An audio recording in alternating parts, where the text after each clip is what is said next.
अब मैं इन 7 दिनों में अपनी मुक्ति का उपाय करूंगा। सब साधु संतों सबको बुलाया, बोला हमें कोई मुक्ति का उपाय बताओ कि मोक्ष कैसे मिले, जल्दी मरने वाले की मुक्ति का क्या उपाय है, जल्दी मरने वाले को क्या करना चाहिए। सबने कहा महाराज अब हम तो जानते नहीं। सब साधु, देखो श्रृंगी ऋषि ने ऐसा सब दे दिया, राजा परीक्षित जैसा राजा चला जाएगा। परीक्षित ने अपने बेटे का अपने हाथों से रास्ते लग कर दिया और बोला अब हमें भगवान का स्मरण करने दो भाई।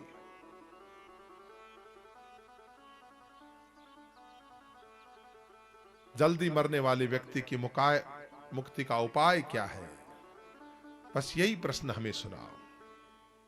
कहते हैं शौनक आदि सभी ऋषि वहां पे आए हैं। उनके बीच में भगवान की कृपा से सुखदेव जी महाराज, जो कहीं आते जाते नहीं, लेकिन सुखदेव जी महाराज पधारे हैं। और सुखदेव जी महाराज कहते हैं राजन, अगर मन को जीतना है पहले आसन जीतो। हमारी योग की परंपरा में भी कहते हैं आसन डीठ आहार डीठ जे निद्रा डीठ होय, गोरख कहेर बाल का बुमरे न बूढ़ो होय।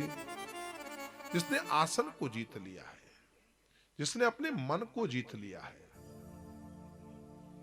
श्वास श्वास पर कृष्ण भजी वृथा श्वास जन खोय, ना जाने या श्वास को फिर आना होय कि न होय। सारी सृष्टि की रचना बजाते हैं।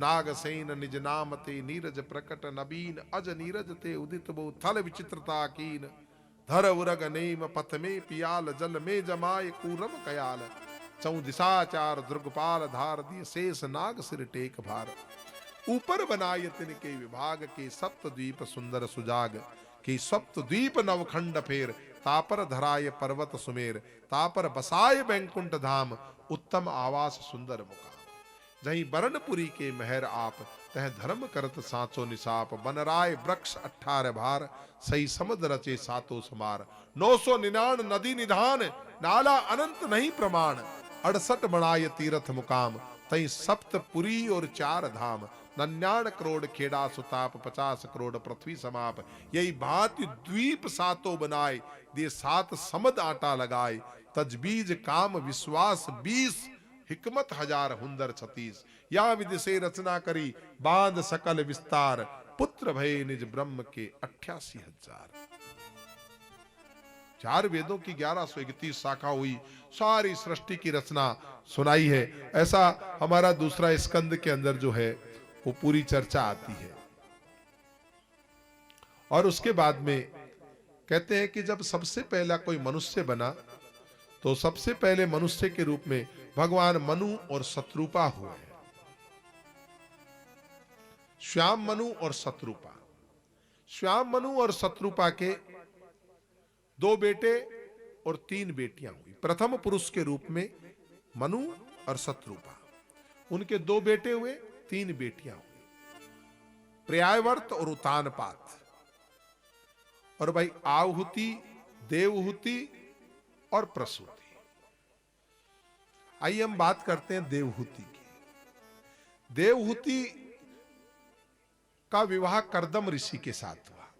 बाबा जी के मन में एक बार आ गई कि भगवान क्या ये आपकी भक्ति करे, साधु बने तो खाली बाबा जी बनना पड़ता है या कोई व्यक्ति भोग के लिए भी साधना कर सकता है? मेरी भी शादी हो जाए, दुआ करो सब मिलके। अब बाबा जी बूढ़े तो हैं, लेकिन मन में भाव पैदा हुआ कि क्या भगवान की भक्ति करने से शादी भी होती है क्या? तो भक्ति तो कर रहे हैं, लेकिन भक्ति का हेतु क्या है कि बुढ़ापे में मेरी भी शादी हो जाए। भगवान ने कहा देखो, इतने बड़े विद्वान साधु हैं, लेकिन तपस्या किस लिए कर रहे हैं कि मेरी भी, कर्दम बड़े ज्ञानी हैं। भगवान ने कहा इनकी शादी तो करवानी पड़ेगी। और ऐसी व्यवस्था हुई कि भगवान ने जाकर के मनु महाराज को कहा कि आपकी जो दूसरा नंबर की कन्या है ना देवहूति, उसका विवाह आप कर्दम ऋषि के साथ में जाकर के कर दीजिए। कर्दम ऋषि के पास गए। कर्दम ऋषि तो तपस्या में महाराज निमग्न थे। खाली मन में विचार आया था कि मेरी भी शादी हो जाए। जब मनु महाराज आए तो कर्दम ऋषि ने स्वागत किया। तो उन्होंने कहा, महाराज मुझे स्वप्न में ऐसा आदेश मिला है कि आपके दूसरे नंबर की बेटी देवहूति का विवाह जो है वो कर्दम ऋषि के साथ करे। मैं महाराज आपको कन्या समर्पित करने आया हूं। ऐसा नहीं, हमारे यहां पे तो राजा महाराजाओं ने साधुओं को अपनी बेटियां दी है। साधुओं का वंश भी राजा महाराजाओं ने चलाया है। ये भी कहते हैं भगवान राम की एक बहन भी थी, ऐसा भी लेख आता है, शांता नाम था, जो इन्हीं श्रृंगी ऋषि को ब्याही गई थी। ऋषि मुनियों की तो हम संतान है ना। तो देवहूति नाम की कन्या को और किसी राजकुमार को न देकर के कर्दम ऋषि को देने का फैसला किया। कर्दम बाबा साधु, उन्होंने कहा मेरे मन में भाव जरूर आया था लेकिन ऐसी कोई इच्छा नहीं राजन। बोला मुझे तो हुक्म है, आपको देनी पड़ेगी, आप प्राणी ग्रहण से। बोला यहां कहां रखोगे, मेरे पास तो एक झूंपड़ी है, खाने का भी तो नहीं, मैं साधु कहीं मांगने जाता भी नहीं, भिक्षा भी नहीं पाता। बोला महाराज आप जैसे रखोगे रह जाएगी। ठीक है, आपको अगर भगवान का हुक्म हुआ तो भगवान की व्यवस्था भगवान करेंगे, है हरि की व्यवस्था हरि करे। विवाह कर लिया और विवाह करने के बाद में पति पत्नी जब दोनों कक्ष में आए तो कक्ष क्या था, एक झोपड़ी थी। अब देवहूति जैसी सुंदर कन्या और कर्दम जैसा बूढ़ा बाबा जी।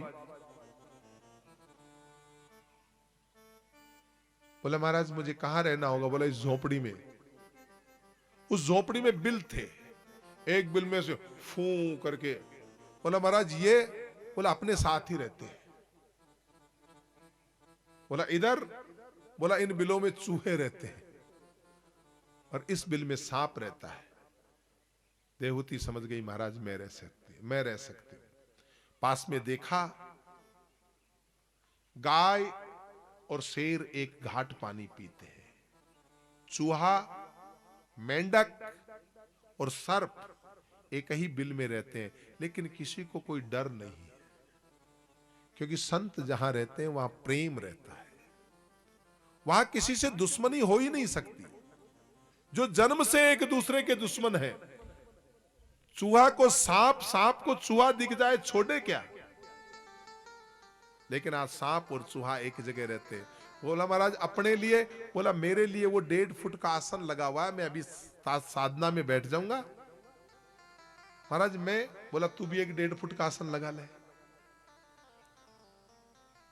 महाराज कहते हैं हजारों वर्ष तपस्या चली और वो अपनी बैठी बैठी पति की सेवा करती रही। कहते हैं जब पसीना आ जाता था तो कपड़े से पोंछ देती थी, ध्यान समाधि टूटी नहीं, पूरा ध्यान रखती थी अपने पति का, श्रद्धावान थी। आजकल की कोई होती तो बाबा जी को कभी छोड़ के, मेरे पिता ने जहां बांध दिया, भला है बुरा है जैसा भी है, मेरा पति मेरा देवता है।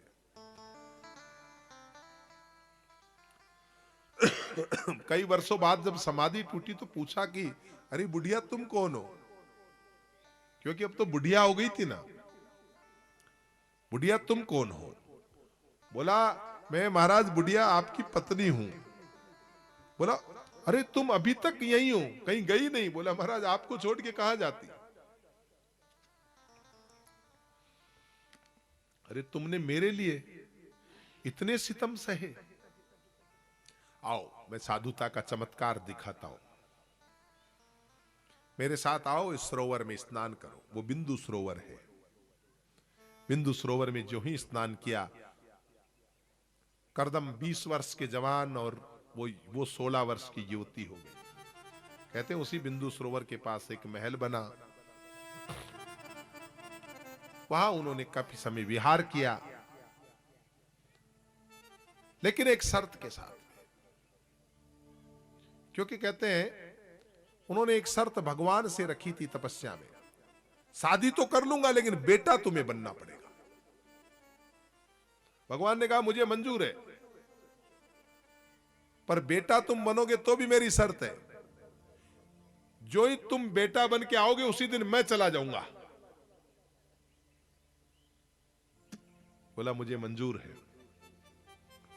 कहते हैं भगवान ने कहा तू जाएगा तो जब ना, जब मैं आऊंगा। देवहूति के भगवान ने बेटा होने नहीं दिया, बल्कि 9 कन्याएं हुई। देवहूति के 9 कन्याएं हुई, और वो 9 की 9 कन्याओं का वंश चला महाराज। वो 9 की 9 कन्याएं हुई।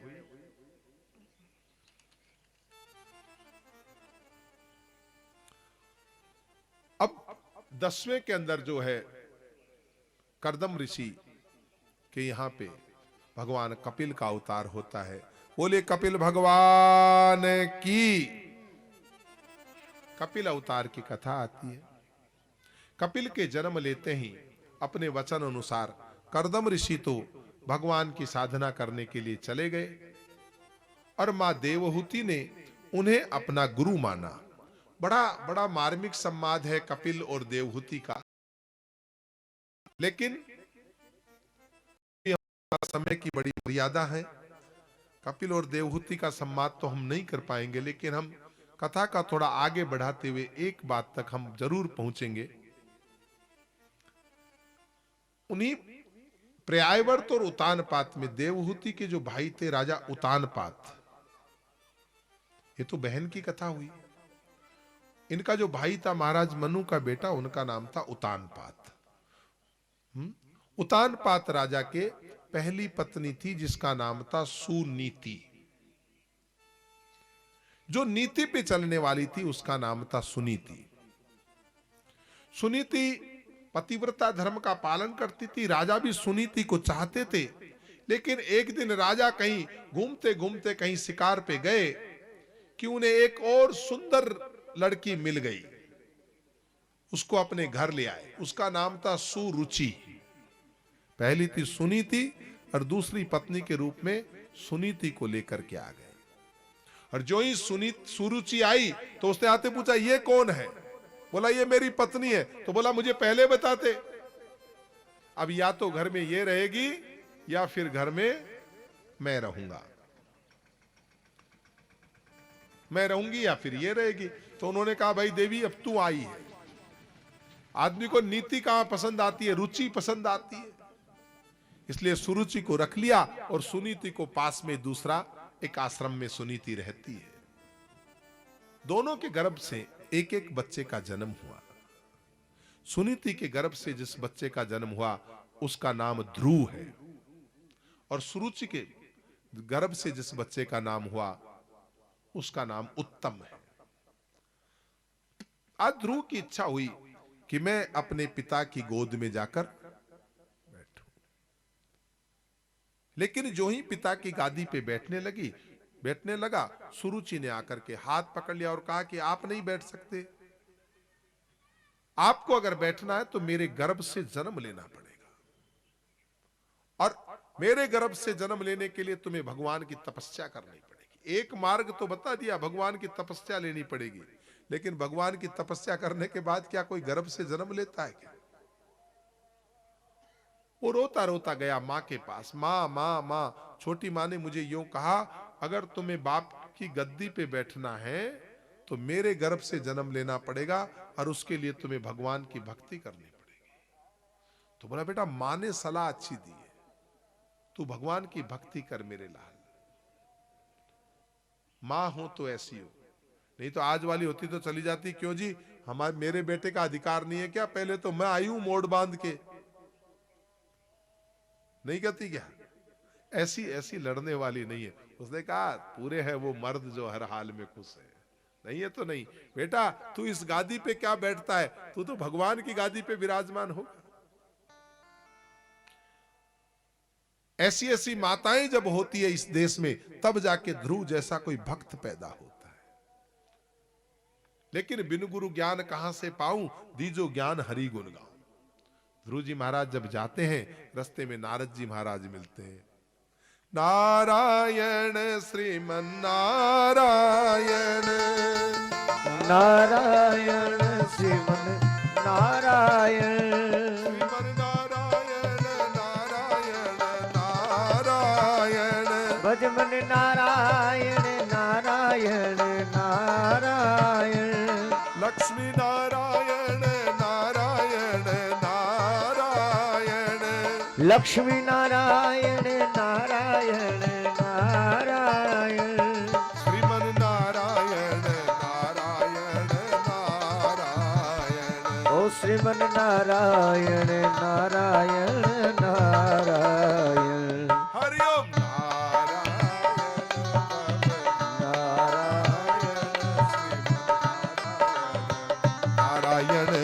नारायण श्रीमन नारायण भजमन नारायण श्रीमन नारायण नारायण नारायण द्वार दया का जब तू खोले तो पंचम स्वर में गूंगा बोले। 5 साल की उम्र है लेकिन गुरु महाराज की कृपा हो जाए तो क्या करे। पहले परीक्षा ली रे बेटे, कहां जा रहे हो? बोला माँ ने कहा है भगवान की प्राप्ति करो। बोला जंगल में भगवान नहीं रहते, जंगल में शेर रहते। बोला नहीं, कैसे भी कृपा करो, मुझे जो है भगवान के दर्शन करने पड़ते हैं। अभी 5-10 मिनट, आपको ज्यादा लेट नहीं करेंगे, बस अब ध्रुव जी महाराज का जन्म और ध्रुव जी महाराज का भगवान का मिलन करवा दे, फिर कथा समापन करेंगे। हम भी जल्दी खींच रहे हैं क्योंकि आज थोड़ी कथा बड़ी एक्सप्रेस दौड़ानी पड़ी। तो ध्रुव जी महाराज को नारद जी मिलते हैं, 12 अक्षरीय मंत्र देते, ओम नमो भगवते वासुदेवाय का बेटा जाप करना, अपनी निष्ठा भगवान के प्रति छोड़ना मत। और कहते हैं जब आपके संकल्प में शक्ति हो तो परमात्मा को प्रकट होना पड़ता है। ध्रुव जी महाराज ने बड़ी कठिन तपस्या की। एक बात ध्यान रखना, भगवान को प्राप्त करने की उम्र नहीं होती। 5 वर्ष का ध्रुव भी भगवान को प्राप्त कर सकता है, नहीं तो 100 वर्ष की मां बुढ़िया हो जाए तो भी परमात्मा के दर्शन नहीं कर सकती। भगवान जिस दिन आपके मिलने की इच्छा प्रकट होगी वो हाजरा हजूर है, जागंदी जोत है। परमात्मा को जब चाहे तब आप प्रकट कर सकते हैं। ध्रुव जी महाराज ने देखा आज चतुर्भुजी नारायण के रूप में शंख चक्र गदा पद्म धारिणी भगवान ने ध्रुव जी महाराज को दर्शन दिए। बोलिए ध्रुव जी महाराज की जय, विष्णु भगवान की जय, कृष्ण कन्हैया लाल की जय। ध्रुव जी महाराज कहते हैं मैं आपकी प्रार्थना कैसे करूं, मुझे तो कुछ आता भी नहीं। उस समय भगवान ने अपना शंख जो है वो ध्रुव जी महाराज को स्पर्श कराया है, और जो ही ध्रुव जी महाराज को शंख स्पर्श कराया है, ध्रुव जी महाराज ने बड़ी सुंदर वंदना की है। और उसके बाद भगवान से कहा कि भगवान अब तो मुझे आप सायुज्य मुक्ति प्राप्त कर दीजिए, सारूप्य मुक्ति प्राप्त कीजिए। भगवान ने कहा न सायुज्य न सारूप्य, जिस मिशन के लिए तुमने साधना की है पहले वो करो। तुम्हारे मन में तो राजपद की इच्छा थी, यहां आए क्यों थे? गादी बैठने के लिए, तो जाओ गादी बैठो। कहते वापस आए महाराज उतानपाद ने, दोनों माताओं ने स्वागत किया ध्रुव जी महाराज का, और ध्रुव जी महाराज को उतानपाद राजा ने अपनी गादी संभलाई, स्वयं भगवान की भक्ति करने के लिए चले गए। एक बार यक्षों के साथ में उत्तम का बड़ा युद्ध हुआ, और कहते हैं उस युद्ध में उत्तम मारा गया, जिसका बैर लेने के लिए ध्रुव जी महाराज ने यक्षों पे बड़ी चढ़ाई की। उसके बाद में मनु महाराज ने आकर के ज्ञान दिया, तब ध्रुव जी महाराज शांत हुए, और ध्रुव जी महाराज को भगवान ने आज भी अटल स्थिति प्रदान की ध्रुव तारे के रूप में। जो कृपा भगवान ने ध्रुव जी पे की वो हमारे ऊपर भी करे, हमारे बच्चों के हृदय में भी भगवान करें, परमात्मा के प्रति श्रद्धा पैदा हो। अब सभी लोग जो कथा में आए हैं, अभी कथा का दूसरा दिन है। एक तो आज की अपन सूचना यह है, जिन लोगों के घरों में टाटा स्काई या एयरटेल लगा हुआ है वो लोग अपने घर में, जिनके घर पे यूट्यूब है वो यूट्यूब पे भी देख पाएंगे कल से। बाकी आज रात को 9 बजे से 10 बजे ये सुभारती टीवी वाले जो हमारे आए हुए हैं मेरठ से, तो सुभारती टीवी के माध्यम से इस कथा का 1 घंटे रोज प्रसारण रात्रि 9 बजे से 10 बजे तक होगा, जब तक ये महीने तक। एक दिन की कथा करीबन 4 घंटे की है, तो 4 दिन करीबन कथा चलेगी। तो ऐसे हमारी कथा अभी चलती रहेगी। अभी कल वाली कथा आएगी, तो ये आप उस कथा को जरूर देखें। दूसरी बात, ये कथा हमारी सभी के सहयोग से, भगवान भरोसे से चल रही है, इसलिए इसके प्रचार प्रसार के आप खुद ही सहयोगी बने। हर व्यक्ति ये समझे कि ये कथा का आयोजन मैं ही करवा रहा हूं। और इस कथा में जो कल भी कुछ लोग पूजा में आए थे, आज भी पुनः एक ये निवेदन रहेगा कि समय पे 11:30 बजे आप पूजा के लिए आ जाएं, तो 4:30 बजे तक हम कथाओं को क्योंकि कथाओं को जब तेज गति के साथ करते हैं तो वो भाव नहीं रहता। गाड़ी पहुंचा तो देते हैं, लेकिन थोड़ा उन पे विराम करते करते जाए ना, हर स्टेशन पे गाड़ी रुकती जाए तो थोड़ा आनंद आता है। कल भी कथा में हमारे यहाँ पे हमारे गोपाल जी शर्मा, हमारे कैलाश जी, स्वर्णकार धूपड़ जी, गोपी किशन जी, जो हमारे गायत्री परिवार से, कल उनका बड़ी अच्छी सेवाएं रही। निर्मल जी शर्मा, हमारे गोपाल जी चौधरी, नंद किशोर जी केशव, गौरी शंकर जी सैनी, कैलाश जी सोनी डावर, कुंज बिहारी जी डावर, महेश जी जोशी, कमलेश जी पत्रकार, गोपाल जी चौधरी, गोवर्धन जी चौधरी, राम गोपाल जी सेन, मदन लाल जी, मूलचंद जी चौधरी, राम बिलास जी, रामजी लाल जी पापटवान जी, और भी काफी लोग, जितेंद्र अग्रवाल जी, ये जितने लोग जो कल कथा में पधारे उनके नाम है। आज भी जो यजमान बने थे और जो लोग कल भी आप पूजा में यहाँ पधारे, कोई ऐसा हमारा कोई शुल्क नहीं है ऐसा कि भाई पूजा में कोई संकोच ना करें। जिनको भी पूजा करने की हृदय से इच्छा हो वो भाव के साथ में आए, पूजा करें।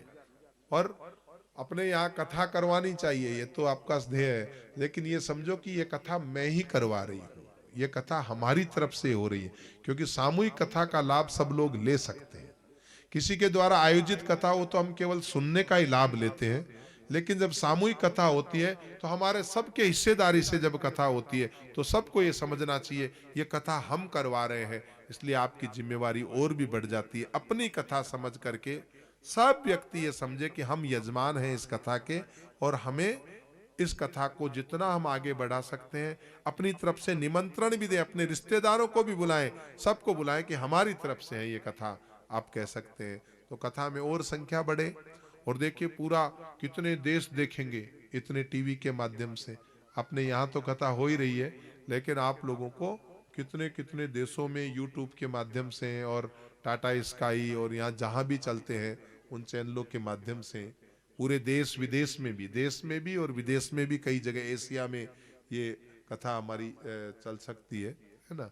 मैं पूछ रहा था तो बता रहे थे कि एशिया महाद्वीप में भी हमारी कई जगह ये कथा चलती है। तो आप सभी लोग जो पधारे उन सभी का बहुत बहुत, और अच्छी संख्या बढ़ गई, हमें मालूम है कि कल संख्या और बढ़ेगी, ये तो बढ़ती जाएगी।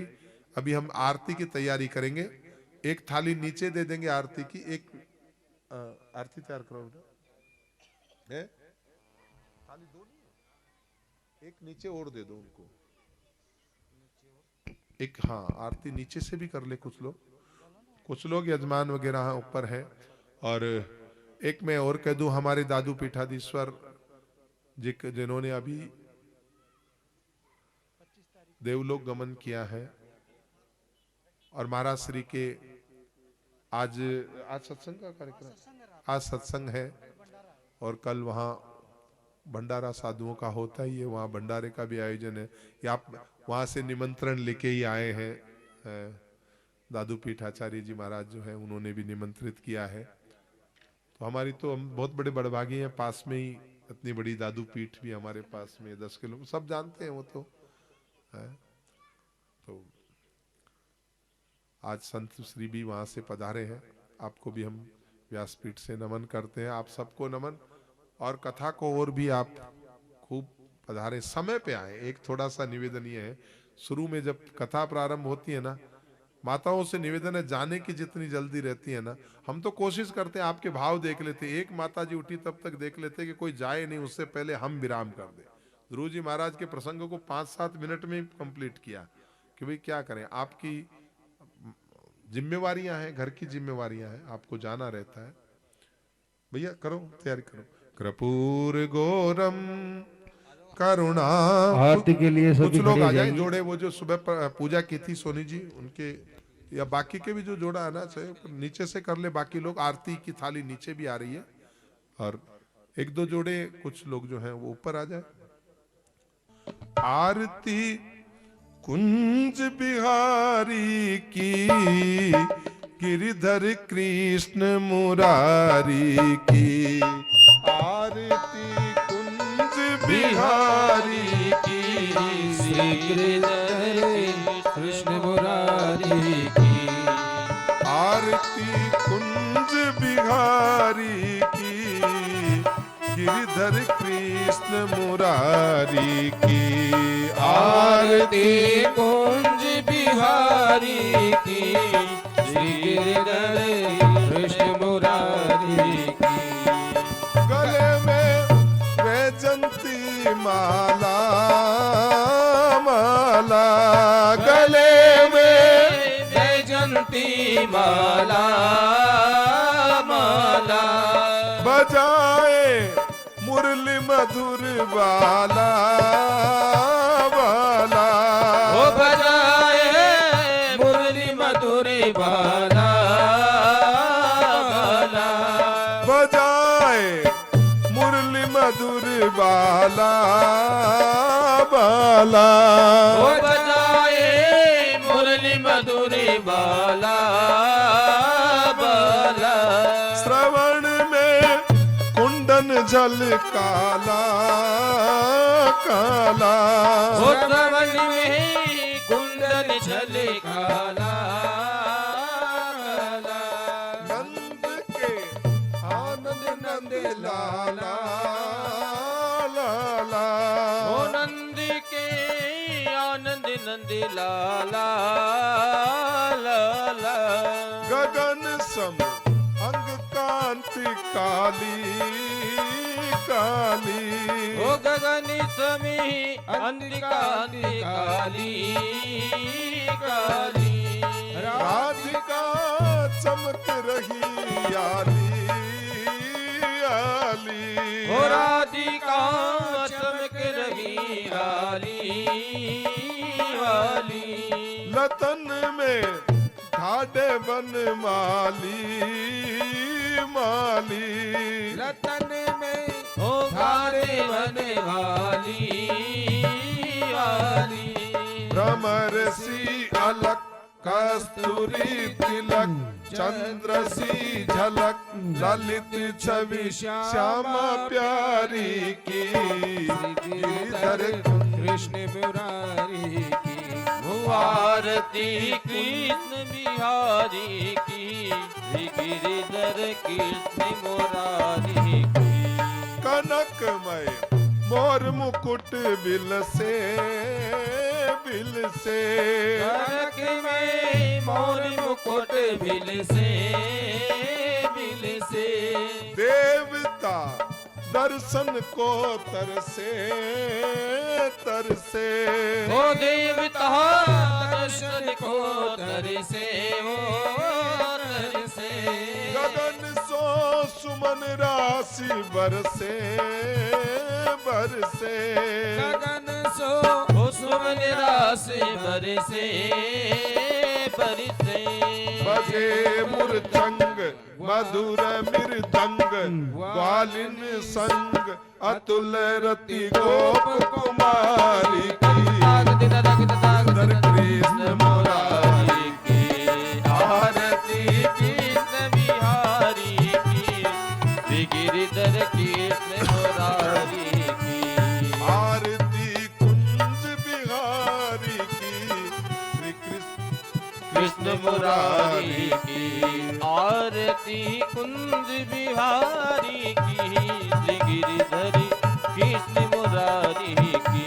जहाँ ते प्रकट भई गंगा, गंगा हो जहाँ से प्रगट बही गंगा, गंगा सकल मन हारण श्री गंगा, गंगा सकल बड़ी हरि श्री गंगा, गंगा स्मरणते होई मोह भंगा, भंगा शरण से होई मोह भंगा, जटा के बीच हरे अध की चरण छवि श्री बनवारी की कृष्ण बिहारी की आरती कुंज बिहारी की गिरिधर कृष्ण बिहारी की आरती कृष्ण मुरारी की गिरिधर कृष्ण बिहारी की आरती हो कुंज बिहारी की गिरिधर कृष्ण मुरारी की चमकती उज्जवल तेरे रो वो चमकती उज्जवल तेरे रो बाज रही वृंदावन रेनो मेनो ओ बाज रही वृंदावन देनो चौदसी गोपी ग्वाल धेनो दाने दस गोपी ग्वाल देनो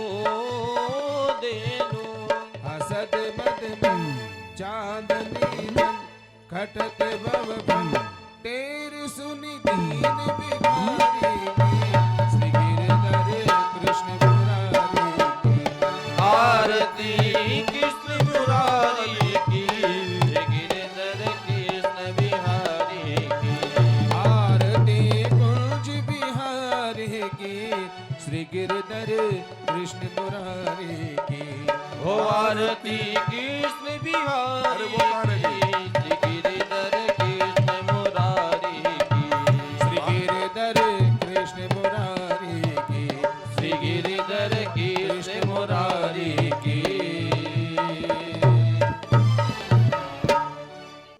ओम देव हो शांतिरंतरिक्ष गुण शांति ही पृथ्वी शांतिरापः शांतिरोकदयः शांति ही वनस्पतयः शांति विश्वे देवाः शांति ब्रह्म शांति ही सर्वगुण शांति भी शांति देव शांति भी समा शांति रेदिः चारे कंचन थार कपूर गुछाई आरती करते अंजना माई जो हनुमान की आरती गावे बस बैकुंठ परम पद पावे लंकर विध्वंस के और दुराई तुलसीदास स्वामी आरती गाई आरती कीजे हनुमान लला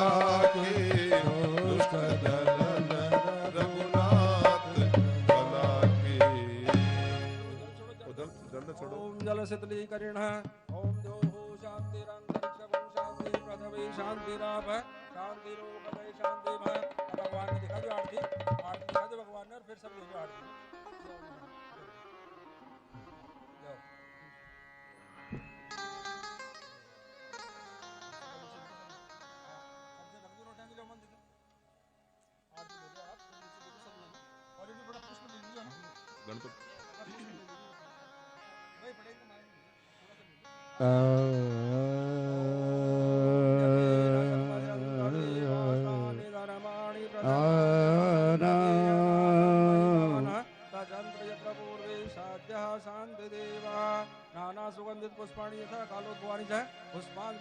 ओम वक्रतुंड महाकाय सूर्य कोटि समप्रभ प्रेम से बोलो भगवान गजानन गणेश जी महाराज के निर्विघ्नं बोलो कुरु सीताराम जी मे महाराज देव के बोलो सर्वकार्येषु बालाजी महाराज सर्वदा के बोलो कृष्ण कन्हैया लाल के बोलो भागवत महापुराण के बोलो व्यास जी महाराज के सनातन धर्म के आज के आनंद की आनंद कराने वालों के आनंद में भाग लेने वालों के जय जय सीताराम।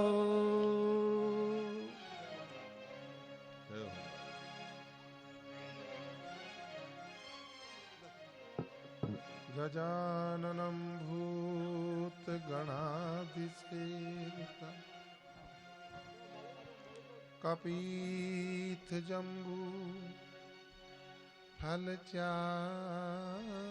फलचारुभक्षणम् उमासुतं शोकविनाशकारकं नमामि विघ्नेश्वरपादपङ्कजम्।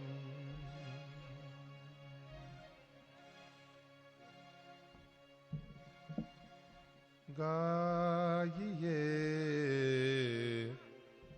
गणपति जगवंदन, गाइए गणपति जगवंदन, गाइए गणपति जगवंदन, गाइए गणपति जगवंदन। शंकर सुवन भवानी नंदन, शंकर सुवन भवानी नंदन, गाइए गणपति जगवंदन,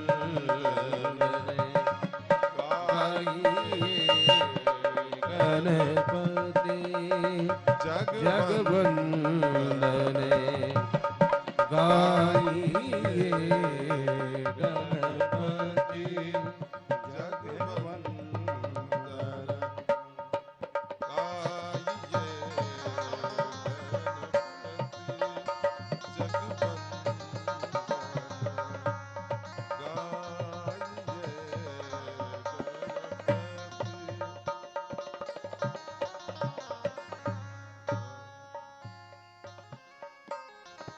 सिद्धि सदन गज वदन विनायक,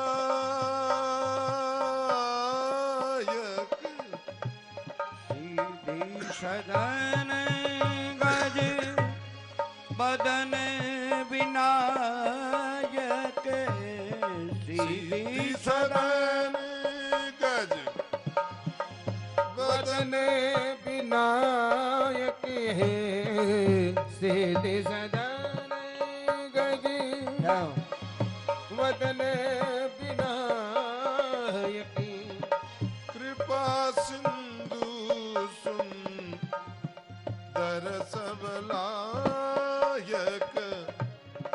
गाइए गणपति जगवंदन, गाइए गणपति जगवंदन, गाइए गणपति जगवंदन, गाइए गणपति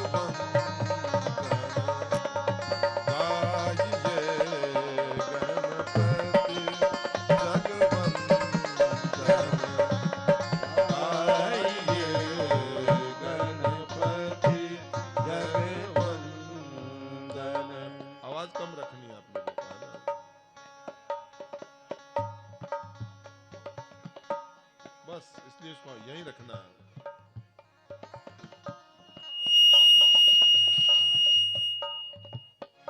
ये बात यहाँ तक, ये मधुरता से काम होना चाहिए।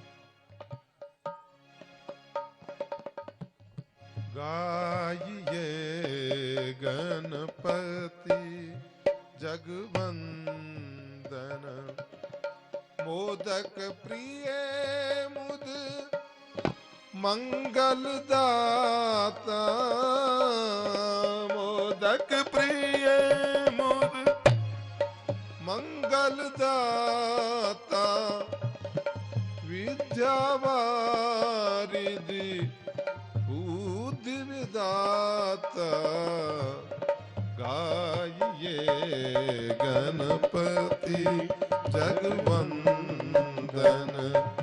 श्री गाइए गणपति जगवंदन गाइए गणपति जगवंदन।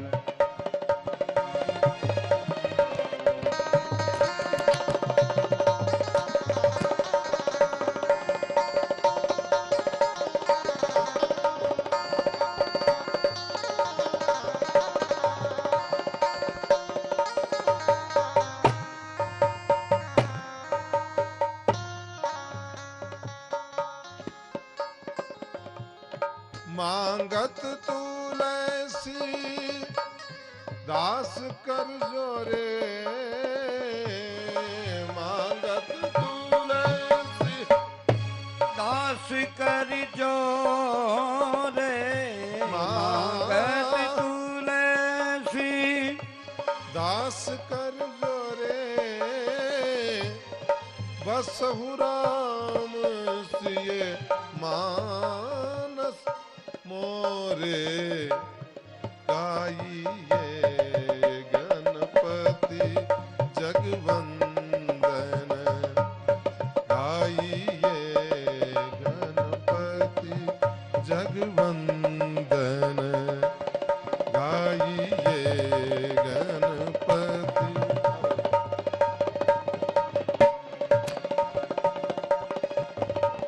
गणपति जगवंदन गाइए गणपति जगवंदन गाइए गणपति।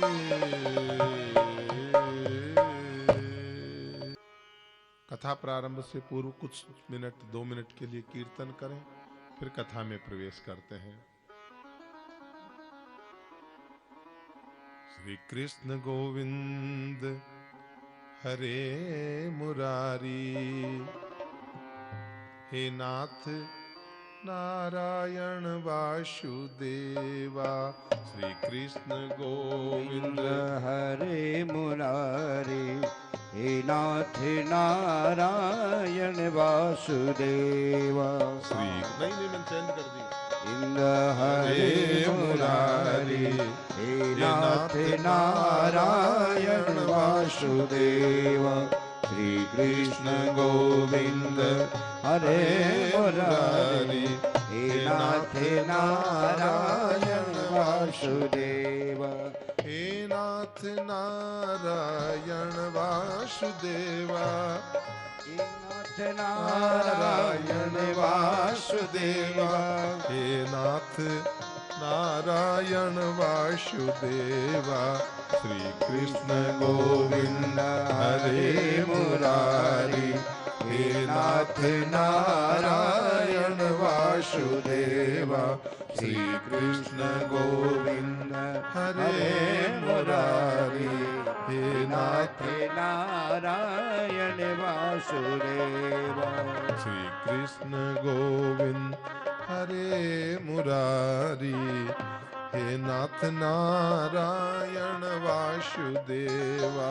श्री कृष्ण गोविंद हरे मुरारी हे नाथ नारायण वासुदेवा। श्री कृष्ण गोविंद हरे मुरारी हे नाथ नारायण वासुदेवा। श्री कृष्ण गोविंद हरे मुरारी हे नाथ नारायण वासुदेवा। हे नाथ नारायण वासुदेवा। हे नाथ नारायण वासुदेवा। हे नाथ नारायण वासुदेवा। हे नाथ नारायण वासुदेवा। श्री कृष्ण गोविंद हरे मुरारी हे नाथ नारायण वासुदेवा। श्री कृष्ण गोविंद हरे मुरारी नाथ नारायण वासुदेवा।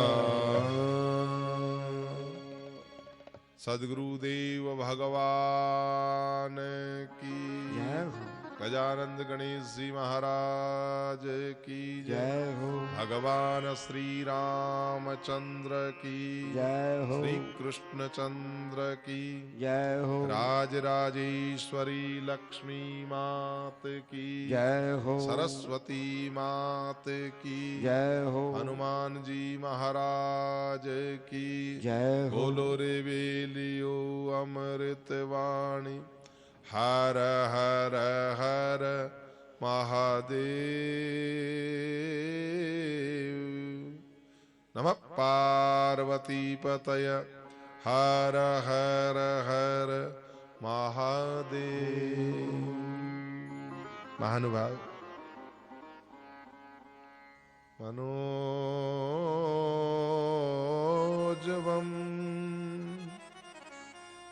मारुततुल्यवेगं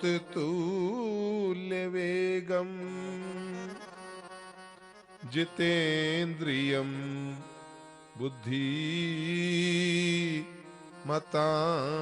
वरिष्ठं वातात्मजं वानरयूथमुखं श्रीरामदूतं शरणं प्रपद्ये। बोलिए हनुमान जी महाराज की जय हो, जय हो।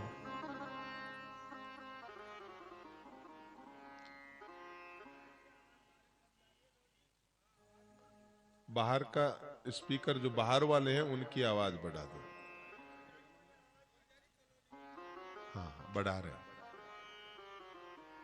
कॉलोनी की स्पीकर्स की थोड़ी बढ़ा दो। आइए भगवान की कथा में प्रवेश करते हैं। कल हमने कथा में सुना था कि मनु महाराज के 2 पुत्र और 3 पुत्रियां हुई। उतानपात, पर्यायवर्त और भाई आहुति, देवहूति और प्रसूति। देवहूति के कपिल भगवान का अवतार हुआ, उसकी चर्चा हमने सुनी। राजा उतानपात के राजा ध्रुव हुए, जो भगवान के बहुत बड़े भक्त हुए और अटल पदवी में विराजमान हुए। आज भी उन्हें ध्रुव तारे के रूप में हम जानते हैं। वंशावली चल ही रही थी कि राजा परीक्षित ने पूछा कि महाराज उतानपात का वंश बता दिया, देवहूति जी का वंश बता दिया, उतानपात के जो भाई थे प्रियव्रत, उनका तो आपने नहीं बताया। प्रियव्रत का वंश की भी तो चर्चा करें।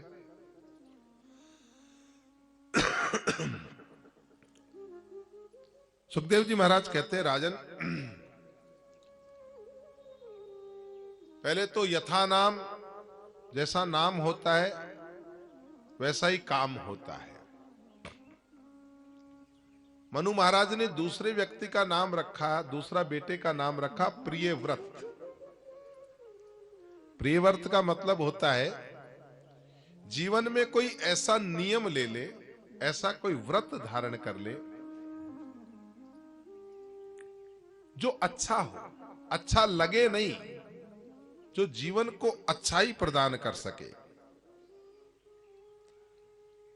सच पूछो तो प्रियव्रत वो है जिसने अपने जीवन के लिए कोई सुंदर प्रतिज्ञा की हो। हम लोग जो उपवास करते हैं ना, एकादशी का व्रत है, आज द्वादशी का व्रत है, त्रयोदशी का व्रत है, फिर कल जैसे अमावस्या है, ये प्रिय व्रत है। जरूरी नहीं कि भूखे रहने का ही व्रत हो। ये भी बोल दे कि आज मैं झूठ नहीं बोलूंगा, आज का दिन मैं झूठ नहीं बोलूंगा, सत्य बोलूंगा, तो व्यक्ति सत्यव्रत भी हो सकता है। खाली खाने का ही भूखा रहे वो नहीं, आज मैं सदाचार का पालन करूंगा, यह भी एक व्रत होता है। तो कहने का मतलब है महाराज, जीवन में कोई न कोई ऐसा व्रत जरूर लेना चाहिए। और मनु महाराज के जो दूसरे पुत्र हैं प्रियव्रत, उन्होंने मन में एक व्रत ले लिया, एक संकल्प लिया, और संकल्प ऐसा लिया, बहुत बड़ी कथा है, कि मैं दुनिया में अंधेरा होने ही नहीं दूंगा, मैं रात और दिन ही नहीं होने दूंगा,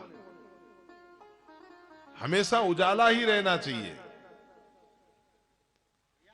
और यहां तक कि इस व्रत का पालन करने में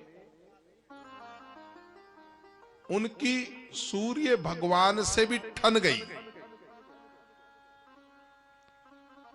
उनकी सूर्य भगवान से भी ठन गई। सूर्य के समान महाराज प्रियव्रत ने एक दूसरा रथ तैयार कर लिया। उन्हीं प्रियव्रत के बेटे अग्निद्र हुए, अग्निद्र के बेटे नाभि हुए, और नाभि के बेटे ऋषभदेव हुए। जैसे अपने यहां 24 अवतार होते हैं ना, वैसे हमारे जो जैन मतावलंबी हैं, उनके यहां 24 तीर्थंकर होते हैं। और भगवान ऋषभदेव से ही ये जैन मत प्रारंभ होता है। भगवान ऋषभदेव को अपना प्रथम तीर्थंकर मानते हैं।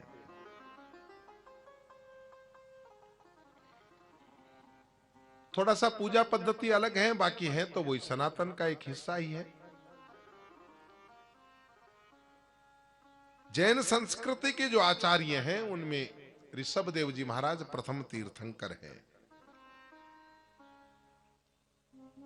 ऋषभदेव जी महाराज पूरे संसार के सम्राट थे, किसी एक भूभाग के नहीं, केवल मात्र भारत भूमि के ही नहीं, बल्कि पूरे विश्व के सम्राट थे। पूरे 7 द्वीपों में ऋषभदेव जी का साम्राज्य था। एक दिन ऋषभदेव जी ने देखा, अब क्या अर्जित करें, अब जब पूरे संसार पे ही मेरा राज हो गया, अब तो कुछ अर्जित करने जैसा शेष बचा नहीं। अपने बेटों को पास में बुलाया और उन्हें कहा कि देखो, इतना सब कुछ अर्जित करने के बाद भी व्यक्ति अगर संतुष्ट न हो, आदमी कभी संतुष्ट नहीं होता भाई। लाभ बढ़ता है ना, तो लाभ के साथ साथ में लोभ बढ़ता है। जो जो लाभ बढ़ता है, त्यों त्यों लोभ बढ़ता है। जब तक लाभ नहीं रहता, तब तक लोभ नहीं रहता, और जो ही लाभ होता है, लोभ प्रारंभ हो जाता है। हम सारे दिन जाते हैं, कोई ऑफिस में जाता है, कोई फैक्ट्री में जाता है, कोई अपने घर में काम करने जाता है। आपके पास इतना के लिए, लेकिन सच बताओ, भगवान को देने के लिए कितना समय है? सत्संग कितनी समय करते हो? आपसे नहीं होता तो धार्मिक चैनल चलते हैं, तो उनके ऊपर आप कितनी देर सत्संग बैठ करके सुनते हो? आजकल तो ऐसी व्यवस्था भी है। हम भी जो कथा कर रहे हैं, वो सुभारती चैनल के माध्यम से भी आपको रात को रोज 9 से 10 बजे सुनने को मिलेगी। आजकल तो इतने चैनल है महाराज कि जब चाहो खोलो, भागवत सुनना चाहते हो या प्रवचन सुनना चाहते हो या कथा सुनना चाहते हो, तैयार। लेकिन नियम से सुने, मनोरंजन की दृष्टि से नहीं। टीवी चल रहा है और आप खाना बना रहे हो तो वो कथा नहीं। कथा सुनना है तो इसका मतलब फिर और कोई काम न करें, वही तो। क्या पूरी संसारी को इतना समय दिया, भगवान के लिए 1 घंटा शांति से हम नहीं बैठ सकते क्या?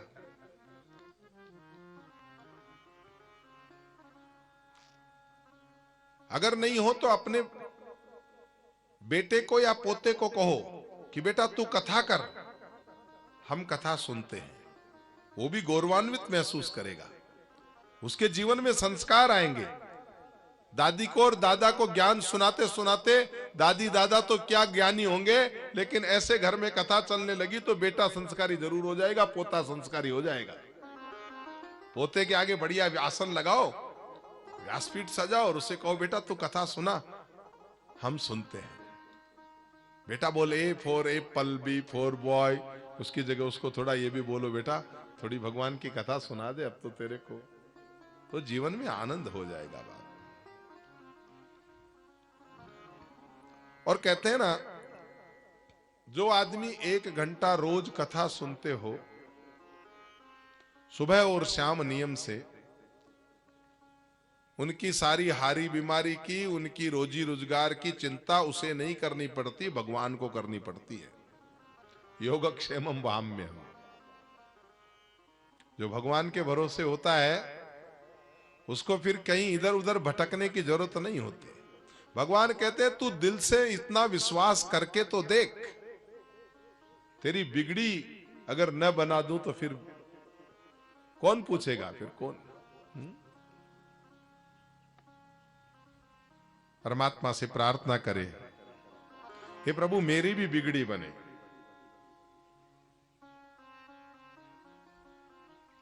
दशा मुझ दीन की भगवान संभालोगे तो क्या होगा।